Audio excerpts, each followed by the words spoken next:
वालेकुम नाजरीन, आप देख रहे हैं PSA डिजिटल और मैं हूं मुस्कान। आपको बहुत ही अहम खबर से आगाह किया जा रहा है।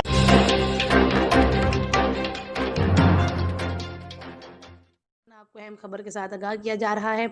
SST एसोसिएशन ज़िला उकाड़ा के सदर राय सलीम काशर और दीगर अहदेदारों का बसीरपुर मरकज़ का दौरा। मारूफ माहिर तालीम मोहम्मद यूनुस भट्टू की बेटी मैमूना आराफ को FSC प्री मेडिकल में साहिवाल बोर्ड में तीसरी पोजीशन हासिल करने पर मुबारकबाद पेश की और बेटी के बेहतर मुस्तकबिल के लिए नेक ख्वाहिशात का इजहार किया।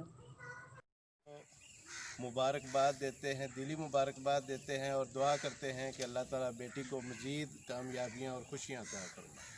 आमीन। बिस्मिल्लाहिर्रहमानिर्रहीम।